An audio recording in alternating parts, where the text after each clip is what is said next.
ಶ್ರೀ ಸುದ್ದಿ ವೀಕ್ಷಕರಿಗೆ ಪ್ರಸನ್ನಕುಮಾರನ ಪ್ರೀತಿಯ ಸ್ವಾಗತ. ಸ್ನೇಹಿತರೆ, ನಾನೀಗ ಹೇಳ ಹೊರಟಿರುವುದು ಆನೇಕಲ್ನ ಶ್ರೀ ಆದಿಕಬೀರ್ ಆಶ್ರಮದಲ್ಲಿ ನಡೆದ ಗುರುವಂದನಾ ಕಾರ್ಯಕ್ರಮದ ಬಗ್ಗೆ. ಆನೇಕಲ್ನ ಶ್ರೀ ಆದಿಕಬೀರ್ ಆಶ್ರಮವು 1987ರಲ್ಲಿ ಪ್ರಾರಂಭವಾಯಿತು. ಶ್ರೀ ಹನುಮಾನ್ ದಾಸ್ರವರ ಪ್ರಯತ್ನ ಹಾಗೂ ಆಶ್ರಮದ ಕಟ್ಟಲು ಟೊಂಕ ಕಟ್ಟಿ ನಿತ್ತ ಬಿ ಚೌಡಪ್ಪ, ನರಸಿಂಹಯ್ಯ, ಯೋಗಪ್ಪ, ತಿಮ್ಮರಾಯಪ್ಪನವರಂತಹ ಹಿರಿಯರ ಪರಿಶ್ರಮ ಈ ಆಶ್ರಮ ನಿರ್ಮಿಸಲು ಕಾರಣವಾಯಿತು. ಅಂದಿನಿಂದ ಇಂದಿನವರೆಗೂ ಇಲ್ಲಿ ಧಾರ್ಮಿಕ ಚಟುವಟಿಕೆಗಳು ನಿರಂತರವಾಗಿ ನಡೆಯುತ್ತಲೇ ಬರುತ್ತಿದೆ. ಇಲ್ಲಿ ಯೋಗ ಕಲಿಯಲು ಆಸಕ್ತಿಯುಳ್ಳವರಿಗೆ ಯೋಗ ಕಲಿಸಲು ಗುರುವುಂಟು. ಭಕ್ತಿ ಗೀತೆಗಳನ್ನು ಹಾಡಲು ಕಲಿಯಲು ಮನಸ್ಸಿರುವವರಿಗೆ ಹಾದಿಯುಂಟು. ಧ್ಯಾನ ಮಾಡಲು ಪ್ರಶಾಂತ ವಾತಾವರಣ ಉಂಟು. ಸೇವಾ ಮನೋಭಾವದವರಿಗೆ ಸೇವೆಯನ್ನು ಮಾಡಲು ಅವಕಾಶ ಉಂಟು. ಸ್ನೇಹಿತರೆ, ಇದು ಶ್ರೀ ಆದಿ ಕಬೀರ್ ಆಶ್ರಮದ ಕಾರಣ ಈ ಗುರುಗಳ ಬಗ್ಗೆ ಒಂದು ವಿಚಾರವನ್ನು ಹೇಳಲೇಬೇಕಾಗಿದೆ. ಇಂದು ಧರ್ಮ ಅನೇಕರಿಗೆ ಶಾಂತಿ ಭಂಗ ಉಂಟು ಮಾಡಲು ಸಿಕ್ಕ ವಿಷಯವಾಗಿದೆ. ಸಮಾಜದಲ್ಲಿ ಹಿಂದೂ ಮುಸ್ಲಿಂ ಸಹೋದರರಂತೆ ಬಾಳ್ವೆ ಮಾಡಲು ಬಿಡದೆ ಸಂಘರ್ಷ ತಂದಿಡುವವರಿದ್ದಾರೆ. ತಮ್ಮ ಧರ್ಮವೇ ಶ್ರೇಷ್ಠ ಎಂದು ಅಹಂಕಾರ ಮೆರೆಯುವವರಿದ್ದಾರೆ. ಆದರೆ ಹಿಂದೂ ಧರ್ಮೀಯರು ಹಾಗೂ ಮುಸ್ಲಿಂ ಧರ್ಮದವರು ಒಪ್ಪುವ ಅವರ ಆದರ್ಶಗಳನ್ನು ಪರಿಪಾಲಿಸುವ ಏಕೈಕ ವ್ಯಕ್ತಿಯೆಂದರೆ ಅದು ಶ್ರೀ ಕಬೀರ್ ದಾಸರು ಮಾತ್ರ. ಅವರು ಹಿಂದೂ ಮುಸ್ಲಿಂ ಜನಾಂಗದವರಿಬ್ಬರೂ ಆರಾಧಿಸುವ ಏಕೈಕ ಸಂತರಾಗಿದ್ದಾರೆ. ಇವರಿಗೆ ಮಹದರ್ನಲ್ಲಿ 2 ಸಮಾಧಿಗಳಿದ್ದು, ಒಂದಕ್ಕೆ ಹಿಂದೂಗಳು ಮತ್ತೊಂದಕ್ಕೆ ಮುಸ್ಲಿಂ ಬಾಂಧವರು ಪೂಜೆ ಸಲ್ಲಿಸುತ್ತಿದ್ದಾರೆ. ಸ್ನೇಹಿತರೆ, ಇಂದಿನ ಕಾರ್ಯಕ್ರಮದಲ್ಲಿ ಬೆಂಗಳೂರು ಶ್ರೀ ಆದಿಕಬೀರ್ ಆಶ್ರಮದ ಗುರುಸ್ಥಾನದಲ್ಲಿರುವ ರಂಗಸ್ವಾಮಣ್ಣನವರು, ಆನೇಕಲ್ನ ಶ್ರೀ ಕಬೀರ್ ಆಶ್ರಮದ ಗೌರವ ಅಧ್ಯಕ್ಷರಾದ ಬಿ ಚೌಡಪ್ಪನವರು, ಡಾಕ್ಟರ್ ತಾನಂ ಕುಮಾರಸ್ವಾಮಿಯವರು, ಪ್ರತಿ ಗುರುವಾರ ಶ್ರೀ ಕಬೀರ್ ಆಶ್ರಮದಲ್ಲಿ ಸತ್ಸಂಗ ನಡೆಸುವ ರಾಮಯ್ಯ ಮಾಸ್ಟರ್ ಅವರು, ಚಂದಾಪುರದ ಹಿರಿಯರಾದ ವೆಂಕಟಸ್ವಾಮಿ ರೆಡ್ಡಿಯವರು, ಮಾದಪ್ಪನವರು, ಗೊಟ್ಟಿಗೆರೆಯ ಕೃಷ್ಣಪ್ಪನವರು, ಸಾಹಿತಿ ಜಗನ್ನಾಥರಾವ್ ಬಹುಳೆಯವರು, ನವಜ್ಯೋತಿ ಕನ್ನಡ ಕಲಾ ಸಂಘದ ಉಮಾಪತಿಯವರು, ಸಾವಿರಾರು ಜನ ವಿದ್ಯಾರ್ಥಿಗಳೊಂದಿಗೆ ಯೋಗ ಕಲಿಸಿರುವ ಸಾಧಕಿ ನಳಿನಕ್ಕನವರು ಹಾಗೂ ಅವರ ತಂಡದವರು, ಇನ್ನೂ ಅನೇಕ ಭಕ್ತರು ಭಾಗಿಗಳಾಗಿದ್ದರು. ಕವಿಯೊಬ್ಬರು ಹೇಳುವಂತೆ, ನಾನೆಂಬುದ ಬಿಟ್ಟು ಬಿಡು, ನೀನೆಂಬುದ ಒಪ್ಪಿಬಿಡು, ಎಲ್ಲ ಅವನಿಗೊಪ್ಪಿಸಿ ಹೆಜ್ಜೆ ಹಾಕಿಬಿಡು, ನೆಮ್ಮದಿಯು ನಿನ್ನ ಕಾಲಡಿಯೇ ಶ್ರೀಕಮಲೇಶ್ವರ ಎಂಬ ವಚನದ ಸಾಲುಗಳು ನೆನಪಾಗುವಂತೆ ಎಲ್ಲ ಆಧ್ಯಾತ್ಮದ ಮಾತುಗಳನ್ನು ಅಲ್ಲಿರುವ ಹಿರಿಯರು ನುಡಿದಿದ್ದಾರೆ. ಸ್ನೇಹಿತರೆ, ಈ ಕಾರ್ಯಕ್ರಮ ನಿಮಗೆ ಇಷ್ಟವಾದಲ್ಲಿ ಸಬ್ಸ್ಕ್ರೈಬ್ ಮಾಡಿಕೊಳ್ಳಿ. ನಿಮ್ಮ ಅಭಿಪ್ರಾಯಗಳನ್ನು ತಿಳಿಸಿ. ನಿಮ್ಮ ವಿಶ್ವಾಸ ಬಯಸುವ ಪ್ರಸನ್ನ ಕುಮಾರ್. ವಂದನೆಗಳು.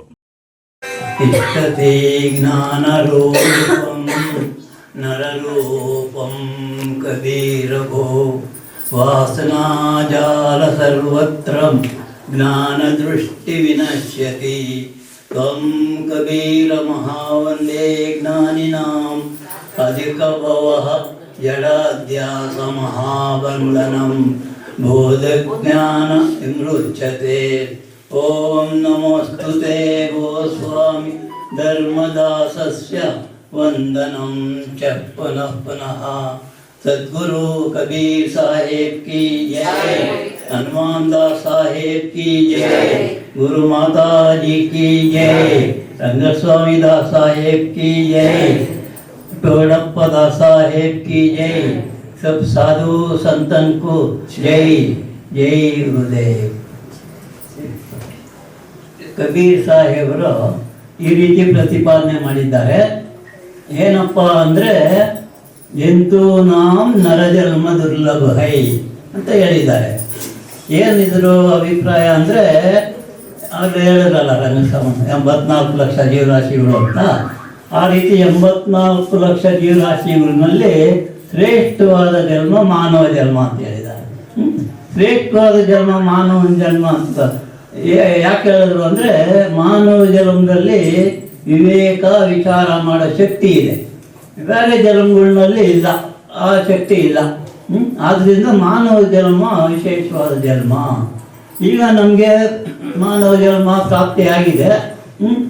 ಏನು ಮಾಡ್ತಾ ಇದ್ದೀವಪ್ಪ ನಾವು ಅಂದರೆ, ಕಬೀರ್ ಸಾಹೇಬ್ ಹೇಳ್ತಾರೆ, ಕಾಯ ಪಿಯ ಸೋಯ ಮರ್ಯ ಅಂತಾರೆ. ಪ್ರತಿಯೊಬ್ಬ ಜೀವಿನೂ ಅದೇ ಮಾಡ್ತಾ ಇದ್ದೀವಿ ಅಲ್ವರಾ? ಊಟ ಮಾಡ್ತೀವಿ, ನಿದ್ದೆ ಓದ್ತೀವಿ, ಇದರಲ್ಲೇ ಕಾಲ ಕಳೆದ್ಬಿಟ್ಟು ಒಂದು ದಿವಸ ನಾವು ಶರೀರ ಬಿಟ್ಟು ಹೋಗ್ತೀವಿ. ಇಂಥ ಮಾನವ ಜನ್ಮ ಬಂದಿದ್ದರಿಂದ ಏನು ಮಾಡ್ಕೊಬೇಕಪ್ಪ ಅಂದರೆ, ನೋಡಿ, ಜನ್ಮ ದುಃಖಂ ಜರಾ ದುಃಖಂ ಜಾಯ ದುಃಖಂ ಪುನಃ ಪುನಃ ಸಂಸಾರಂ ಸಾಗರಂ ದುಃಖಂ ತಸ್ಮಾನ್ ಜಾರತ ಜಾರತ ಜಾರತ ಅಂದರು. ನೋಡಿ, ನಾವು ಹುಟ್ಟು ಬಂದಿದ್ದು ಎಲ್ಲಿಂದ? ಗರ್ಭವಾಸದಿಂದ. ಆ ಗರ್ಭವಾಸದಲ್ಲಿ ಎಂಥ ದುಃಖ ಅಂತ ವಿಚಾರ ಮಾಡಿದ್ರೆ ನಮ್ಗೆ ಗೊತ್ತಾಗುತ್ತೆ. ಅಲ್ಲಿ ಪ್ರತಿಯೊಬ್ಬರು ಆ ದುಃಖ ತರಲಾರ್ದಿರ ಪರಮಾತ್ಮನ ಬೇಡ್ಕೊತಾರೆ. ಈ ಕಷ್ಟ ನನ್ನಿಂದ ನನ್ನ ಬಿಡುಗಡೆ ಮಾಡಪ್ಪ, ನಾನು ಮತ್ತೆ ಈ ಜಾಗಕ್ಕೆ ಬರ್ತಾ ಇರೋದಕ್ಕೆ ಏನು ಬೇಕೋ ಅದು ಮಾಡ್ಕೊತೀನಿ ಅಂತ ಪ್ರತಿಜ್ಞೆ ಮಾಡ್ತಾರೆ ಅಂತ ಗುರುಗಳು ಹೇಳ್ತಾ ಇದ್ದಾರೆ. ಸರಿ, ಅದು ಪ್ರಸವ ಆತನೇ ಆ ದುಃಖ ಹೋಗ್ಬಿಡ್ತು. ಆ ದುಃಖ ಹೋಗ್ತಾನೆ ಎಲ್ಲ ಮರ್ತೋಯ್ತು. ಇರೋಷ್ಟು ದಿವಸ ಶರೀರ ಇರೋಷ್ಟು ದಿವಸನೂ ಜರಾ ದುಃಖಂ ಅಂತ ಹೇಳ್ತಾ ಇದ್ದಾರೆ. ಜರಾ ದುಃಖಂ ಅಂದರೆ ಇದ್ದಷ್ಟು ದಿವಸನೂ ದುಃಖನೇ ಜಾಸ್ತಿ, ಸುಖ ಎಲ್ಲೋ ಸ್ವಲ್ಪ ಸ್ವಲ್ಪ. ಹನುಮಾನ್ ದಾಸ್ ಸಾಹೇಬ್ರು ಹೇಳ್ತಾ ಇದ್ರು, ಸಾಸಿವೆ ಕಾಳಷ್ಟು ಸುಖ, ಕುಂಬಳಕಾಯಷ್ಟು ದುಃಖ. ನಾವು ಆ ಸಾಸಿವೆ ಕಾಳಷ್ಟು ಸುಖನೇ ಸತ್ಯವಾಗಿ ಯಾವಾಗೂ ಇರೋದು ಅಂದ್ಕೊಂಡು ನಮ್ಮ ಜೀವನನ ಈ ರೀತಿ ನಡೆಸ್ತಾ ಇದ್ದೀವಿ ಅಂತ ಗುರುಗಳು ಹೇಳ್ತಾ ಇದ್ದಾರೆ. ಆದ್ದರಿಂದ ಜನ್ಮ ದುಃಖಂ, ಜರಾ ದುಃಖಂ, ಜಾಯಾ ದುಃಖಂ, ಆಮೇಲೆ ಬಿಟ್ಟೋಗೋ ದುಃಖ.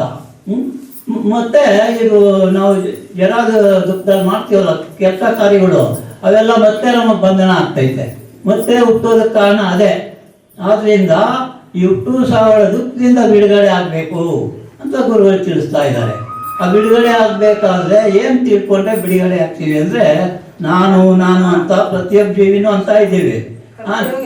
ಪ್ರತಿಯೊಂದು ನಾವು ವಿಚಾರ ಮಾಡಿ ತಿಳಿಸ್ತಾ ಇದ್ದೀವಿ. ನಮ್ಮ ಶರೀರನೇ ತಗೊಳ್ಳಿ, ನನ್ನ ಕೈ, ನನ್ನ ಕಾಲು, ನನ್ನ ಕಣ್ಣು, ನನ್ನ ಶರೀರ ಅಂತ ತಿಳಿಸ್ತಾ ಇದ್ದೀವಿ. ಆ ಶರೀರ ಅಂತ ತಿಳಿಸ್ತಾ ಇದ್ದೀವಿ, ಆ ನಾನು ಮಾತ್ರ ತಿಳಿಸ್ತಾ ಇಲ್ಲ. ಆ ನಾನು ಯಾರು ಅಂತ ಹೇಳಿದ್ರೆ ಗೊತ್ತಾಗ್ತಾ ಇದೆಯಾ? ನಮಗೆ ಗೊತ್ತಾಗ್ತಾ ಇದೆಯಾ? ಇಲ್ಲ.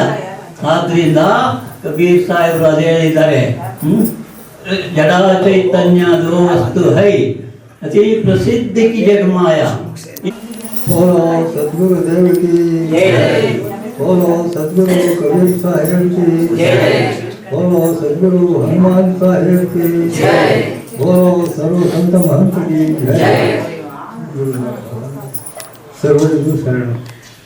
ಇಷ್ಟು ಹೊತ್ತು ನಮ್ಮ ಅಣ್ಣಗಳು ವಿಚಾರ ಹೇಳಿದ್ದಾರೆ, ಎಲ್ಲ ನಿಮಗೆ ಅನುಭವ ಬಂದಿದೆ. ಈಗ ನಾವು ಇಲ್ಲಿ ಕೇಳಿದ್ದನ್ನು ನಾವು ಇಲ್ಲಿ ತಾಳು ಕೇಳ್ಕೊಳ್ಳೋಣ, ಮುಂದೆ ಕೇಳೋಣ ಅನ್ನುವಂಥ ಒಂದು ಭಾವನೆಯನ್ನು ಬಿಟ್ಟು ಇದನ್ನು ವಿಚಾರ ಎಲ್ಲಿ ನಡೆಯುತ್ತೋ ಅಲ್ಲಿ ಹೋಗಿ ಕೇಳಿ ನಮ್ಮ ಜನ್ಮವನ್ನು ನಾವು ಸಾರ್ಥಕ ಮಾಡ್ತೀವಿ.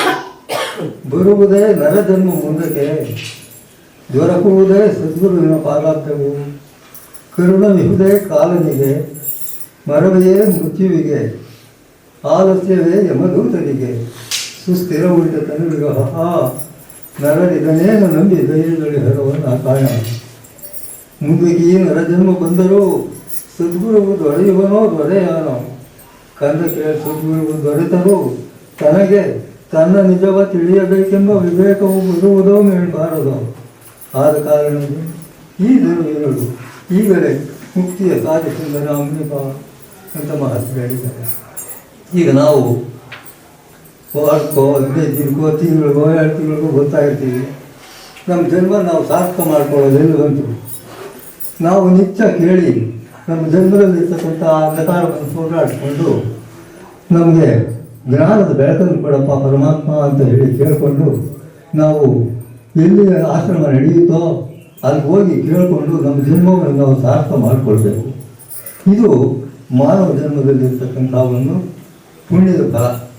ಆದ್ದರಿಂದ ನಾವು ಯಾವಾಗಲೂ ಕೂಡ ಮನಸ್ಸನ್ನು ಸತ್ಸಂಗದಲ್ಲಿಟ್ಟು ಸದ್ವಿಚಾರವನ್ನು ಮಾಡ್ತಾ ಸತ್ಸಂಗದಲ್ಲಿ ನಾವು ಕಾಲವನ್ನು ಕಳೆದರೆ ನಮ್ಮ ಜನ್ಮ ಸಾರ್ಥಕವಾಗುತ್ತೆ.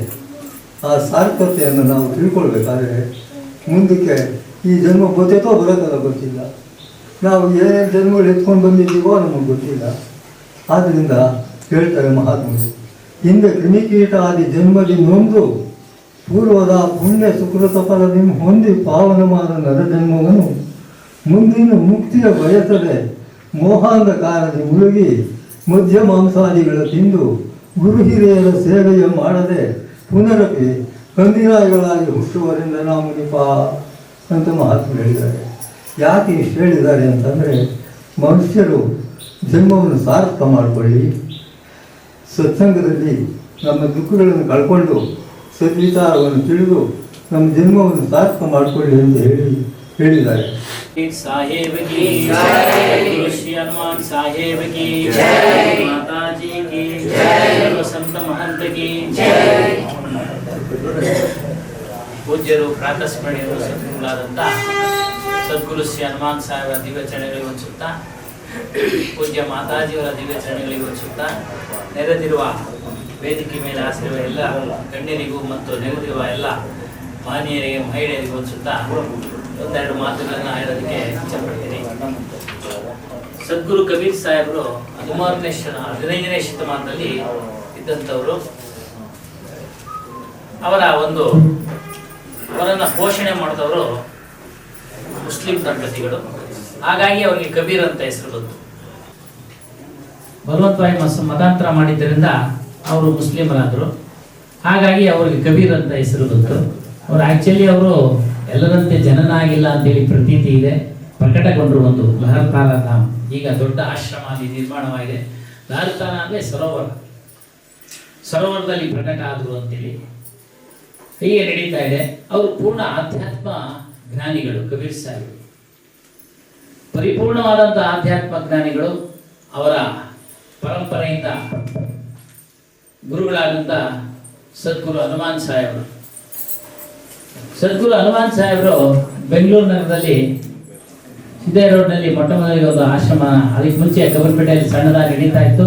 ತದನಂತರ ಭಕ್ತಾದಿಗಳ ಒಂದು ಸಹಾಯದಿಂದ ಒಂದು ಆಶ್ರಮವನ್ನು ತಯಾರು ಮಾಡಿ ಅಲ್ಲಿ ಈಗ ಅವರ ಒಂದು ಕಬೀರ್ ಸಾಹೇಬ್ ವಿಚಾರಗಳನ್ನು ಮತ್ತು ಹನುಮಾನ್ ಮೂಲಕ ಅದನ್ನೆಲ್ಲ ತಿಳಿಸ್ಕೊಡ್ತಾ ಬರ್ತಾ ಇದೆ.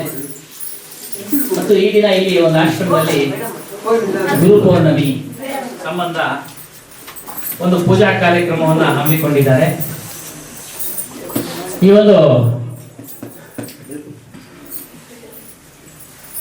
ಈ ಗುರು ಪೌರ್ಣಮಿಯನ್ನ ವ್ಯಾಸ ಪೌರ್ಣಮಿ ಎಂದು ಸಹ ಆಚರಿಸಲಾಗುತ್ತದೆ. ವೇದವ್ಯಾಸರು ಅವರು ಜಗತ್ತಿಗೆ ವೇದಗಳನ್ನ 4 ಭಾಗಗಳಾಗಿ ತಿಳಿಸಿಕೊಟ್ರು. ಹಾಗಾಗಿ ಮತ್ತು ಇನ್ನ ಅನೇಕ ಕೆಲಸಗಳನ್ನ ಮಾಡಿದರೆ. ಹಾಗಾಗಿ ಅವರ ಸ್ಮರಣೆಯ ದಿನ ಸ್ವರ್ಣ ಗುರು ಪೌರ್ಣಮಿ ಅಂತ ಹೇಳ್ತಾರೆ. ಗು ಅಂದ್ರೆ ಅಂಧಕಾರ, ರು ಅಂದ್ರೆ ಪ್ರಕಾಶ. ಅಂದ್ರೆ ಮನುಷ್ಯನ ಅಂಧಕಾರವನ್ನ ಕಳೆದು ಹಾಕತಕ್ಕಂಥವನು ಗುರು. ಮತ್ತು ತಾನು ಏನನ್ನು ಸತ್ಯವನ್ನ ಕಾಣಿಸಿದ್ನೋ ಅದನ್ನ ತನ್ನ ಶಿಷ್ಯರಿಗೆ ದಾರಿಯ ಮೂಲಕ ತಿಳಿಸಿಕೊಡ್ತಕ್ಕಂಥವನು ಗುರು. ಈ ಗುರುಗೆ ಯಾಕೆ ಇಷ್ಟೊಂದು ಮನ್ನಣೆ ಅಂತ ಉಂಟು ಅವೆಲ್ಲ ನಾವು ತುಂಬಾ ಗೌರವದಿಂದ ನಾವು ಹೇಳ್ತಾ ಇದ್ದೀವಿ. ಅಂದ್ರೆ ಗುರು ಅಂತಂದ್ರೆ ಒಬ್ಬರೇನ ಎಷ್ಟು ಜನ ನಮ್ಮ ಲೈಫ್ನಲ್ಲಿ ಬರ್ತಾರೆ ಅಂತ ನಾವು ತಿಳ್ಕೊಬೇಕಾಗಿದ್ದೀವಿ. ಫಸ್ಟ್ನೇ ಗುರು ಶಿಕ್ಷೆ ಗುರು, 2ನೇ ಗುರು ವಿದ್ಯೆ ಗುರು, 3ನೇ ಗುರು ಬೋಧ ಗುರು, 4ನೇ ಗುರು ನಮ್ಮಲ್ಲಿರ್ತಕ್ಕಂಥ ಅರಿವಿನ ಗುರು. ಆ ಅರಿವಿನ ಗುರುವಿನ ಗುರು ಒಬ್ಬರಿದ್ದಾರೆ, ಇಬ್ರು. 3 ಜನ ಹೊರಗಡೆ ಕಾಣಿಸ್ತಾರೆ, ಇನ್ನಿಬ್ರು ನಮ್ಮ ಅಂತರಂಗದಲ್ಲಿದ್ದಾರೆ. ಅದು ಯಾವ ರೂಪದಲ್ಲಿದ್ದಾರೆ ಅಂತಂದ್ರೆ ಶಿಕ್ಷೆ ಗುರು ಅಂತಂದ್ರೆ ತಂದೆ ತಾಯಿ ಫಸ್ಟ್. ಆಮೇಲೆ ವಿದ್ಯೆ ಗುರು ಅಕ್ಷರ ಕಲಿಸ್ತಕ್ಕಂಥವ್ರು, ವಿದ್ಯೆ ಕಲಿಸ್ತಕ್ಕಂಥವ್ರು. ಅದು ಓದ್ಕೋದಕ್ಕೋಸ್ಕರ ವಿದ್ಯೆ ಕಲಿಸ್ತಾರೆ ಅವ್ರ ಅಷ್ಟೇನೆ ಮೇಷ್ಟ್ರು. ಆದ್ರೆ ಅವರು ನಮ್ಮ ಮುಂದೆನೆ ಇರ್ತಾರೆ, ಅವರು ನಮ್ಮಂಗೆ ಗುರುಗಳು.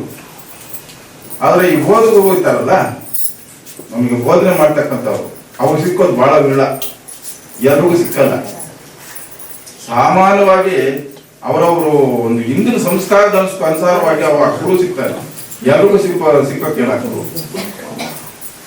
ಆ ರೀತಿಯಾಗಿ ನಮ್ಮಲ್ಲೇ ಇರ್ತಕ್ಕಂಥ ಗುರು ನಾವು ನಮ್ಗೆ ಗುರ್ಸೋಕೆ ಅಲ್ಲ. ನಾವು ಯಾಕೆ ಗುರ್ಸೋಕಿಲ್ಲ ಅಂದ್ರೆ ಅವ್ರ ಕಣ್ಣು ಕಾಣಿಸಕ್ಕಿಲ್ಲ. ನಮ್ಮ ಶರೀರದಲ್ಲೇ ಅಡಗಿದ್ದಾನೆ ಆ ಗುರು. ಯಾವ ರೀತಿ ಅಡಗಿದ್ದಾನೆ ಅಂತಂದ್ರೆ ನಾವು ಮಾಡೋ ಕೆಲಸದಲ್ಲಿ ಕರ್ತವ್ಯದಲ್ಲಿ ವಿವೇಕದಿಂದ ಮಾಡ್ತಕ್ಕಂಥವನು ಅವನು ಅರಿವಿನ ಗುರು. ಆ ಗುರುವಿನ ಗುರು ಇನ್ನೊಬ್ಬನಿದ್ದಾನೆ ನಮ್ಮಲ್ಲಿ.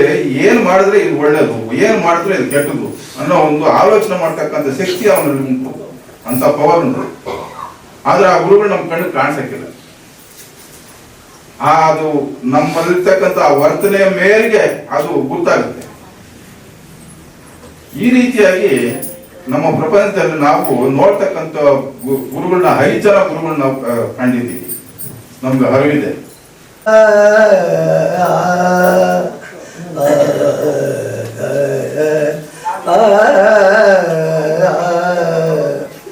ಓಂ ಶ್ರೀ ಗಣೇಶ ಶಾರದ ಗುರುವೇ ನಮಃ.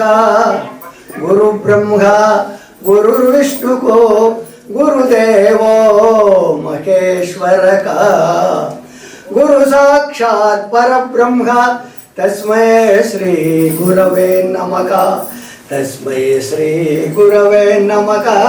ತಸ್ಮೈ ಶ್ರೀ ಗುರವೇ ನಮಃ. ಮನವು ಚಂಚಲದಲ್ಲಿ ತಪವ ಮಾಡಲ ಸಖ್ಯವು. ಮನವು ಚಂಚಲದಿ ತಪವ ಮಾಡಲ ಕಲ ಸಖ್ಯವು. ಘನ ಘನ ರೋಗದಿ ಹಲವು ಕರ್ಮವು ಹೊತ್ತವು. ಘನ ಘನ ರೋಗದಿ ಹಲವು ಕರ್ಮವು ಹತ್ತವು. ಶುದ್ಧಿ ಇಲ್ಲದ ದಾನವು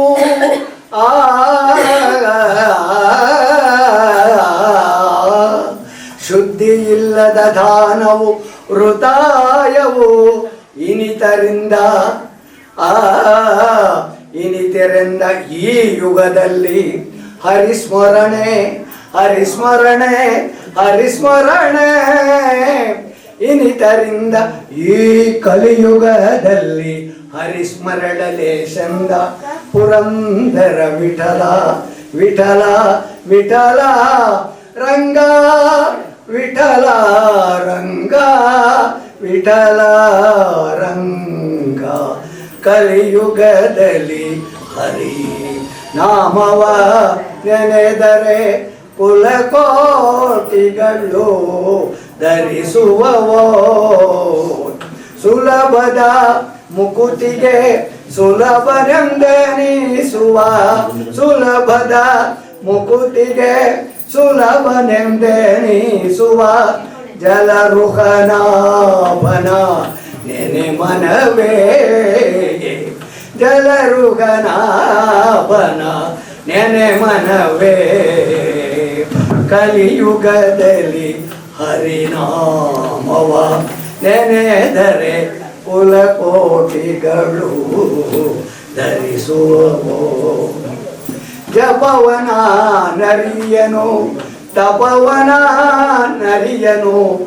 ಉಪದೇಶ ವ್ರತಗಳ ಮೊದಲರಿಯೇ. ಜಪವನ ನರಿಯನು ತಪವನ ನರಿಯನು. ಉಪವಾಸ ವ್ರತಗಳ ನಾನರಿಯೇ. ಅಪಾರ ಮಹಿಮ ಶ್ರೀ ಪುರಂದರ ವಿಠಲ ರಂಗ ವಿಠಲ ಗೋವಿಂದ. ಅಪಾರ ಮಹಿಮ ಶ್ರೀ ಪುರಂದರ ವಿಠಲನ. ಅಪಾರ ಮಹಿಮ ಶ್ರೀ ಪುರಂದರ ವಿಠಲನ. ಸ್ಮರಣೆ ಮಾಡು ನೀ ಮನವೇ. ಕಲಿಯುಗದಲ್ಲಿ ಹರಿ ನಾಮವ ನೆನೆದರೆ ಕುಲಕೋಟಿಗಳು ಧರಿಸುವವೋ. ಆತ್ಮಸ್ವರೂಪಗಳಾಗಿರತಕ್ಕಂಥ ಮಾತೆಯರೇ, ಮಹಾಶಯರೇ, ಈಗ ನಾನು 2 ಚರಣ ಬಿಟ್ಟಿದ್ದೆ. ಸಮಯ ಇಲ್ಲ. ಯಾಕೆಂದರೆ ಸಮಯಕ್ಕೆ ಸರಿಯಾಗಿ ನಾವೆಲ್ಲ ಕೆಲಸಗಳನ್ನ ಕಲ್ತ್ಕೋಬೇಕು. ಅದಕ್ಕೊಂದು ನೀವು ನಗಿಬೇಕಂತ ಮಾತು ಒಂದು ಹೇಳ್ಬಿಟ್ಟು ಸಮಯ ಇಲ್ಲ. ಪ್ರಾಣ ಹೋಗುವ ಸಮಯದಲ್ಲಿ ಯಮದೂತರು ಬರ್ತಾರೆ.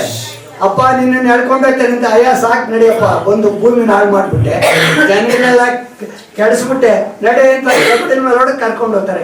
ನಾನು ಹೊಸಮನೆ ಕಟ್ಸಿದ್ದೀನಿ, ಆನಂದವಾಗಿರ್ಬೇಕು ಅಂದರೆ ಕೇಳ್ತಾರೆ ಸ್ವಾಮಿ. ಆ ಸಮಯಕ್ಕೆ ತಕ್ಕನಾಗಿ ಪರಮಾತ್ಮ ಧ್ಯಾನ ಮಾಡ್ಕೊಂಡಿದ್ರೆ ಅವರೇನು ಮಾಡಲ್ಲ. ಆಗ ಮರಣ ಕಾಲದಲ್ಲಿ ಗೋವಿಂದನ ಆಶ್ರಯ. ಆದ್ದರಿಂದ ಈಗ ಯುಗಗಳು 4 ಯಾವ್ಯಾವುದು? ಕೃತ, ತ್ರೇತ, ದ್ವಾಪರ, ಕಲಿ. ಈ 4 ಯುಗಗಳಲ್ಲಿ ಕಲಿಯುಗ ಇರಲಿ. ಇನ್ನು 3 ಯುಗಗಳಲ್ಲಿ ಅವರು ಅಲ್ಲಿನ ಜನಗಳು 1000 ವರ್ಷ ಬದುಕಿದ್ರಂತೆ. ನೋಡಿ, ಒಂದಿನ ಅಲ್ಲ, 2 ದಿನ ಅಲ್ಲ, 100 ವರ್ಷ ಅಲ್ಲ, 1000 ವರ್ಷ ಬದುಕ್ತಾ ಇದ್ರಂತೆ. ಅಲ್ಲಿಗೂ ಅವ್ರು ಮೋಕ್ಷ ಸಿಕ್ಕೋದು ಕಷ್ಟ ಆಗಿತ್ತು. ಆದರೆ ಕಲಿಯುಗದಲ್ಲಿ ನಮ್ಮ ಪುಣ್ಯ ನಾವು ಮಹಾ ಪುಣ್ಯ ಮಾಡಿಕೊಂಡು ಇವತ್ತು ಕಲಿಯುಗದಲ್ಲಿ ಜನ್ಮ ತಾಳಿದ್ದೀವಿ. ಭಕ್ತ ಮಹಾಶಯರೇ, ನೀವು ಪುಣ್ಯ ಮಾಡಿರೋದ್ರಿಂದ ನೀವೆಲ್ಲ ಇಲ್ಲಿ ಬಂದಿದ್ದೀರಾ.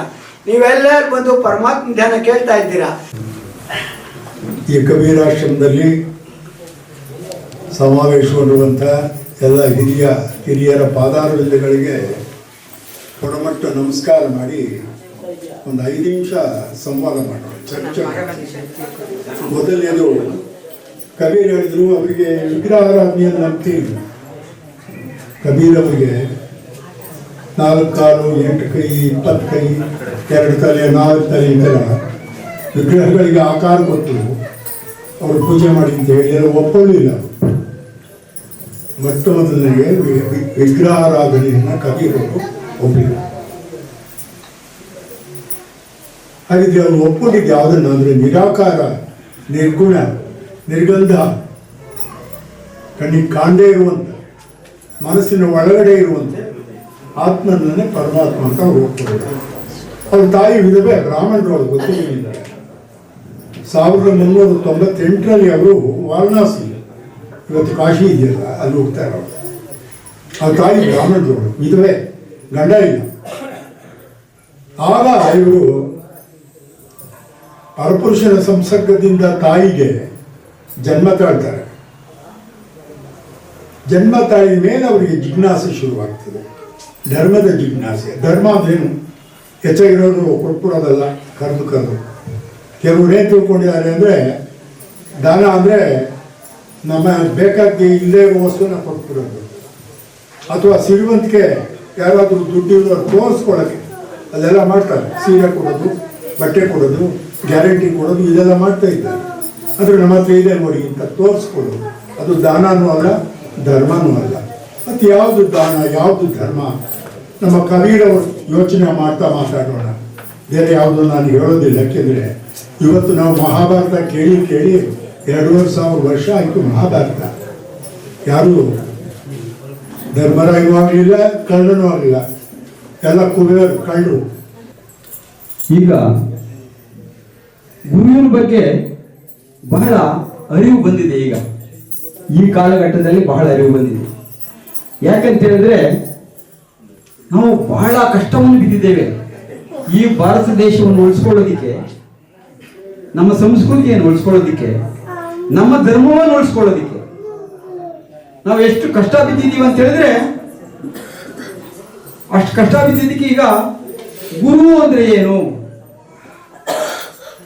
ಅನ್ನುವಂತ ಒಂದು ಸ್ಥಿತಿಯನ್ನ ಈಗ ನಮ್ಗೆ ಅರಿವಾಗ್ತಾ ಇದೆ. ಅರಿವೇ ಗುರು. ವ್ಯಾಸ ಗುರುಗಳು, ಬುದ್ಧ ಗುರುಗಳು. ಈಗ ವ್ಯಾಸ ಪೂರ್ಣಿಮೆ, ಮೊನ್ನೆ ಗುರುವಾರ ವ್ಯಾಸ ಪೂರ್ಣಿಮೆ ಇಡೀ ಭಾರತ ದೇಶದಾದ್ಯಂತ ಬಹಳ ವಿಜೃಂಭಣೆಯಿಂದ ಎಲ್ಲ ಕಡೆಯೂ ಆಚರಣೆ ಮಾಡ್ಕೊಂಡು ಬಂದರು. ಅದನ್ನೇ ಬುದ್ಧ ಪೂರ್ಣಿಮೆ. ಬುದ್ಧನಿಗೆ ಜ್ಞಾನೋದಯವಾದಂಥ ದಿನವನ್ನ ನಾವು ಬುದ್ಧ ಪೂರ್ಣಿಮೆ ಅಂತ ಕರಿತೇವೆ, ವ್ಯಾಸ ಪೂರ್ಣಿಮೆ ಅಂತ ಕರಿತೇವೆ. ಇದೆಲ್ಲ ನಿಮ್ಗೆ ತಿಳಿದಿರುವಂಥದ್ದೇ. ಈ ನಮಗೆ ಗುರು ಯಾಕೆ ಬೇಕು? ಗುರು ಏನು ಕೊಡ್ತಾರೆ? ಅವಾಗ ಹೇಳ್ತಾ ಇದ್ರು ಎಲ್ಲರೂ ಈಗ ಏನಾಗಿದೆ ಅಂತ ಹೇಳಿದ್ರೆ, ಅದೇ ನಮ್ಗೆ ಎಷ್ಟು ಆಗ್ತಾ ಇದೆ, ಏ ಪಾಟಿ ವಾಡ ಇನ್ನ ಸಾಪಾಟಿ ರಾಮುಲ್ಲ ಆಗ್ತಾ ಸಾಗಿపోతాడు ರಾವೇಮ ಅಂತ. ಯಾಕಂತ ಹೇಳಿದ್ರೆ ನಮಗೆ ಎಲ್ಲ ತುಂಬಿಬಿಟ್ಟಿದ್ದಾರೆ. ಈಗ ಆಧ್ಯಾತ್ಮಿಕ ಚಿಂತನೆ ತುಂಬಿಬಿಟ್ಟಿದ್ದಾರೆ. ಅದೇ ಈ ಜಾಗ ಒಂದು ಕಾಲದಲ್ಲಿ ಕಾಡಾಗಿರ್ಬೋದು, ತೋಟ ಆಗಿರ್ಬೋದು, ಗದ್ದೆ ಆಗಿರ್ಬೋದು. ಕ್ರಮೇಣ ನಾವಿದನ್ನ ನಮಗೆ ಉಪಯೋಗಿಸ್ಕೊಂಡಿರ್ತೀವಿ. ಅದಕ್ಕೆ ಗೃಹ ಪ್ರವೇಶ ಮಾಡೋ ಟೈಮಲ್ಲಿ ಹೋಮಗಳು ಮಾಡ್ತೀವಿ. ಇಲ್ಲ ಕ್ರಿಮಿ ಕೀಟಗಳು ಯಾರ್ಯಾವ್ದನ್ನ ಏನೇನು ಸಾಯಿಸಿ ನಾವು ಬಿಲ್ಡಿಂಗ್ ಗೊತ್ತಿಲ್ಲ ಅಂತ ಹೇಳಿ ಆಮೇಲೆ ಜನ ಕಂಪ್ಲೇಂಟ್ ಮಾಡ್ತಾರೆ, ನಮ್ಮ ಮನೇಲಿ ಹಾವು ಬಂದ್ಬಿಡ್ತು ಅಂತ. ಆದರೆ ಹಾವಿರೋ ಜಾಗದಲ್ಲಿ ನಾವು ಮನೆ ಬಿಟ್ಟಿರ್ತೀವಿ.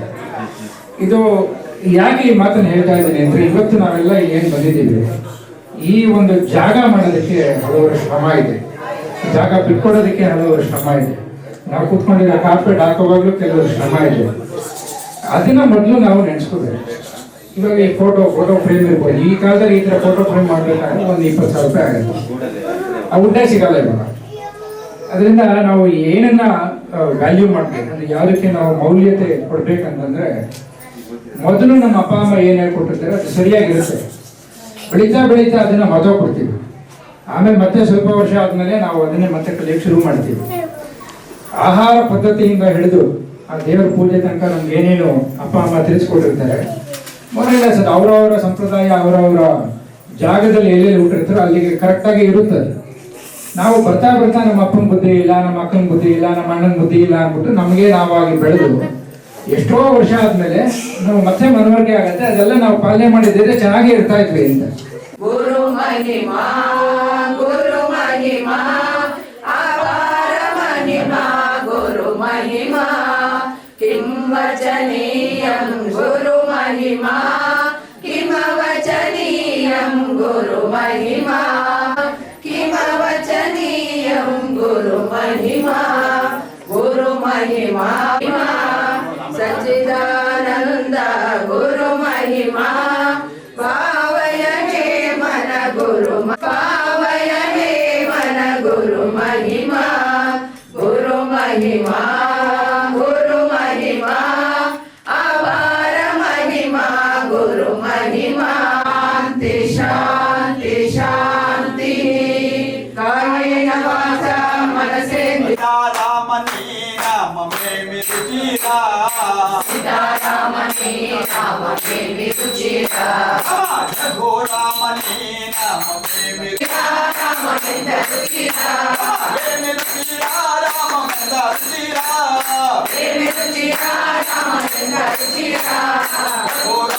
ಬಾಲಗಣಪ ನಮ್ಮನ್ನು ಕಾಯೋ ನಮ್ಮಪ್ಪ ಮುದ್ದು ಗಣಪ ಬಾಲಗಣಪ ನಮ್ಮನ್ನು ಕಾಯೋ ನಮ್ಮಪ್ಪ ಗಣಪ ಬಾಲಗಣಪ ನಮ್ಮನ್ನು ಕಾಯೋ ನಮ್ಮಪ್ಪ ಮುದ್ದು ಗಣಪ ಬಾಲಗಣಪ ನಮ್ಮನ್ನು ಕಾಯೋ ನಮ್ಮಪ್ಪ ಅಂತರ ಮೂರ್ತಿಯು ನೀನೇ ನಿರಾಕಾರ ಸ್ಫೂರ್ತಿಯು ನೀನೇ ಆಕಾರ ಮೂರ್ತಿಯು ನೀನೇ ನಿರಾಕಾರ ಸ್ಫೂರ್ತಿಯು ನೀನೇ ಜಗದ್ವಂದ್ಯ ದೇವಾರ್ಯ ಸಕಲ ಗಣಕು ನಾಯಕ ನೀನೆ ಜಗದ್ವಂದ್ಯ ದೇವಾರ್ಯ ಸಕಲ ಗಣಕು ನಾಯಕ ನೀನೆ ಚಳಿ ಬಂದಾಗ ಕೃಷ್ಣಾಯನ ಬಾರದೆ, ಕಷ್ಟ ಬಂದಾಗ ಉತ್ಕೃಷ್ಟ ಬಂದಾಗ ಕೃಷ್ಣ ಎನಬಾರದೆ, ಕೋಪ ಬಂದಾಗ ಉರಿ ಬಂದಾಗ ಕೃಷ್ಣ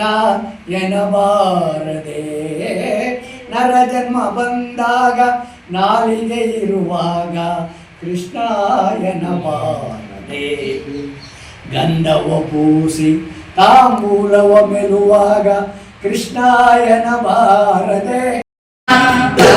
ಲಕ್ಷ್ಮೀ ರಮಣ ಅಮರ ನಾರಾಯಣ ಪಾಹಿ ಲಕ್ಷ್ಮೀ ರಮಣ ಅಮರ ನಾರಾಯಣ ಪಾಹಿ ನಾರಾಯಣ ಪಾಹಿ ನಾರಾಯಣ ಪಾಹಿ ಲಕ್ಷ್ಮೀ ರಮಣ ಅಮರ ನಾರಾಯಣ. ಎಲ್ಲರೂ ಗೋವಿಂದ ಗೋವಿಂದ ಎನ್ನಿರೋ ಗೋವಿಂದ ಗೋವಿಂದ ಎನ್ನಿರೋ ನೀವೆಲ್ಲರೂ ಗೋವಿಂದ ಗೋವಿಂದ ಎನ್ನಿರೋ.